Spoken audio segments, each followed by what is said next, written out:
എൻ്റേതായ രീതിയിൽ ഈ സിമ്പിളായിട്ടുള്ള മജ്ബൂസ് ഉണ്ടാക്കി നോക്കും. മാഗി ക്യൂബിൻ്റെ ഒന്നും ഒരു ആവശ്യമില്ല, സൂപ്പർ ടേസ്റ്റാണ്. അപ്പോൾ 3 പച്ചമുളക്, ഇഞ്ചി വെളുത്തുള്ളിയൊക്കെ ചതച്ചെടുത്തിട്ടുണ്ട്. അപ്പോൾ ഒരു തക്കാളി, ഒരു സവാള ഇത് നന്നായി കട്ട് ചെയ്ത് മാറ്റി വെക്കാം. അപ്പോൾ കുക്കർ അടുപ്പത്ത് വെച്ചിട്ട് വെളിച്ചെണ്ണ ഒഴിച്ച് കൊടുത്തിട്ട് പട്ട, ഗ്രാമ്പു, ഏലക്ക അതെല്ലാം ഇട്ട് കൊടുത്തതിന് ശേഷം നമ്മൾ കട്ട് ചെയ്ത് വെച്ച് ഇതെല്ലാം ചേർത്ത് നന്നായിട്ടൊന്ന് ഇളക്കി കൊടുത്തതിന് ശേഷം ആവശ്യത്തിന് ഉപ്പും അതേപോലെ നമ്മുടെ ചിക്കൻ അത് ഇട്ട് കൊടുക്കുന്നുണ്ട്. എന്നിട്ട് അതിലോട്ട് ഉപ്പ്,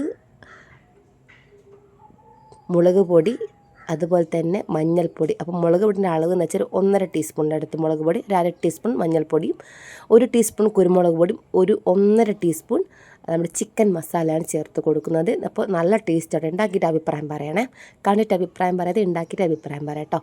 അപ്പോൾ ഞാനിപ്പോൾ ഒരു കപ്പ് ഒരു കൈപ്പാട്ട നിറച്ചാണ് അരി എടുക്കുന്നത്. അപ്പോൾ അതിൻ്റെ 1.25 അടുത്ത് വെള്ളം എടുത്തിട്ടുണ്ട് കേട്ടോ. അപ്പോൾ അതേപോലെ അളവാണെങ്കിൽ 1.25 വെള്ളം എന്തായാലും എടുക്കുക. അരി നന്നായി വെന്താലും ടേസ്റ്റ് ഉണ്ടാവും. അപ്പോൾ എല്ലാം കൂടെ മിക്സ് ചെയ്യുന്നതിന് മുന്നേ നന്നായി ഇളക്കി കൊടുത്തതിന് ശേഷം ഒരു ഹൈ ഫ്ലെയിമിൽ ഒരു വിസിലും ലോ ഫ്ലെയിമിൽ 2 വിസിലായാൽ അടി പിടിക്കാത്ത പെർഫെക്റ്റ് ആയിട്ടുള്ള ഈ ഒരു ചിക്കൻ മജ്ബൂസ് ഇവിടെ റെഡി ആയിട്ടുണ്ട്.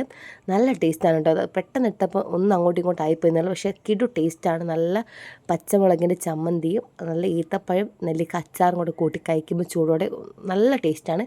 അപ്പോൾ എല്ലാവരും ഒന്ന് ഉണ്ടായി നോക്കുക. സബ്സ്ക്രൈബ് ചെയ്ത് കാണുന്ന കൂട്ടുകാരെല്ലാം സബ്സ്ക്രൈബ് സപ്പോർട്ട് ചെയ്യുക. Thank you.